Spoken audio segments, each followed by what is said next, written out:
So I finally watched One Tree Hill for the first time, and I genuinely think this is the most messiest and greatest teen drama ever made. I mean, I heard about this show my whole entire preteen existence. It always comes up in the greats conversations. You know, the TV shows that we had to just grow up watching, but I never gave it a chance. And now that I finally started, I'm actually mad I didn't watch this sooner. But let's get into the actual show because the plot is insane. Dan had a high school sweetheart named Karen. Him and Karen were not only high school sweethearts, but they loved each other very much and they went to prom together.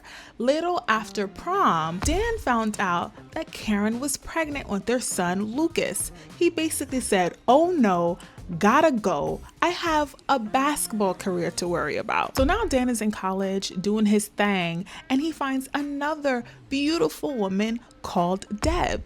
Deb and him get in a relationship, and guess what? He gets Deb pregnant a few months after getting Karen pregnant. So now he has another child named Nate. One of them grows up with the dad, the money, the structure, the perfect household on the outside, while the other one is basically abandoned and just raised by his mom. Yet somehow they both end up still in the same community and on the same basketball team. This time, instead of abandoning the woman that he actually impregnated, he stays with her because this one is different. Her parents got a little bit of money on them, you know, and they're gonna help him become successful because they're having their grandchild. So now Dan is in a committed, loving relationship with Deb and his new son, Nate. And so they raise this baby boy who also loves basketball like his daddy, and you guess where? One Tree Hill, the same town that has his ex-high school sweetheart and his other son that is only a couple of months older than his now newborn son, Nate. Fast forward to Nate and Lucas now being in high school together, in the same high school together. Nate is dating someone named Peyton, who's a cheerleader at One Tree Hill. Peyton's best friend's name is Brooke.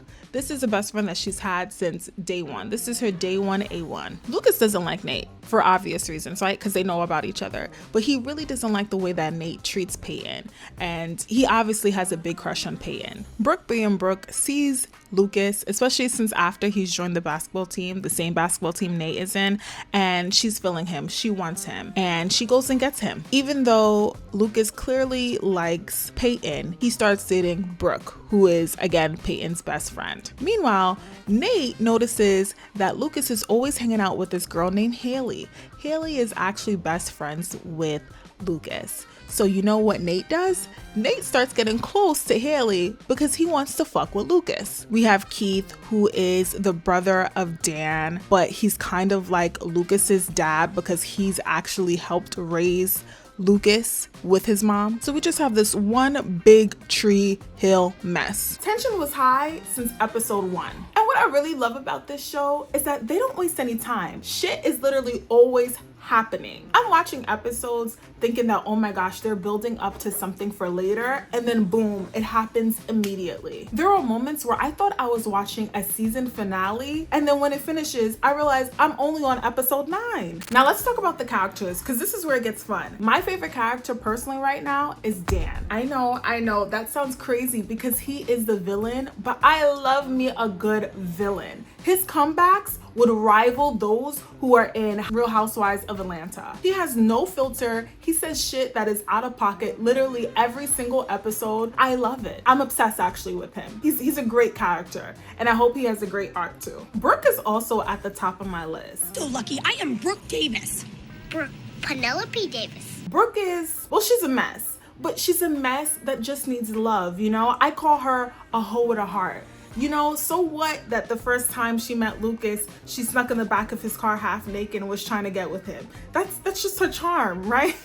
It's clearly that she has mommy issues, daddy issues. She's just got issues, but I just feel like she's gonna be such a great character because she's real, and you can feel that from the screen. Now, on the other side, we need to talk about the unbearable characters. And at number 1 on my list is someone that I really can't stand. Like every time they come on the screen, I literally sigh and I'm just like, this bitch. I'm talking about Peyton. And for all the people who are Peyton lovers out there, what is it? She's just so pick-me princess. It's ridiculous. She gives very much, oh my gosh, I'm not the problem, but very much is the problem. The energy she gives is always, oh, I'm so misunderstood. Nobody understands me. I'm so emo. I need help. But then she's the one who gets herself into messes in the first place. The whole episode where she was worried about her dad and Lucas came along with her so that she can go and drive to her dad. I knew and I could smell it from a mile away what was happening. And I just hated every single second of that episode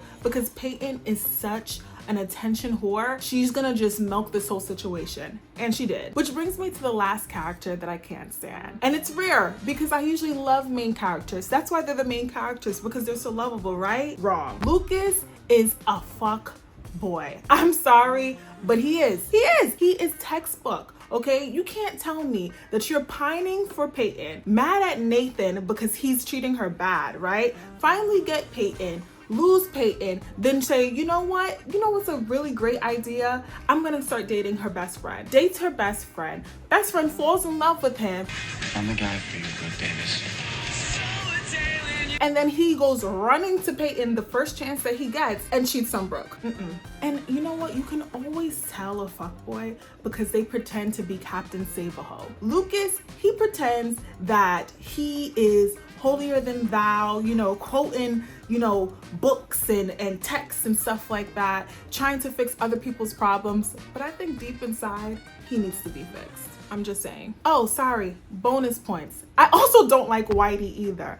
I know, people love Whitey. He just has that southern accent and he just this is like, I don't know what happened, y'all. I need y'all to fix it. But I see right through him too. He is so messy boots to me. I think he gives Jiminy Cricket, but his decisions and his actions actually affect other people's lives. So he can't be playing Jiminy Cricket. Putting Nathan and Lucas on the same basketball team, Whitey knew what he was doing. But overall, I really love One Tree Hill. I'm excited that I started this series. And what keeps me going and what keeps me watching this is because I generally don't know what's gonna happen next. Every single episode to me is surprising, crazy, so messy and drama filled that I just wanna keep knowing what happens next. Usually with TV shows, especially teen dramas, it can kind of get repetitive and you can kind of predict what's gonna happen next. But this is not the case for One Tree Hill. And you know what? It's also refreshing to have a series, a teen drama, where it is more than 8 or 6 episodes. I forgot what it's like to actually sit with characters, see their storyline and development actually kind of grow, you know? Because of Netflix, we only get 6 to 8 episodes and then we come back in 2 years. And now with One Tree Hill and with every teen drama that was made in the One Tree Hill era, we would get maybe 24 episodes, 26, 28, and then they will come right back in the fall. I love it, I miss it, and we need to have that again. So I'm definitely gonna keep watching because I feel like I'll have more opinions as I go. But I need you guys to let me know down in the comments, who is your favorite character from One Tree Hill? Are you team Peyton or team Brooke? Are you team Nathan or team Lucas? I need to know that I'm not the only one that feels the way that I do. My name is Asia Lynn. I love everything 90s, early 2000s, and pop culture, and I'll see you in the next video. Bye.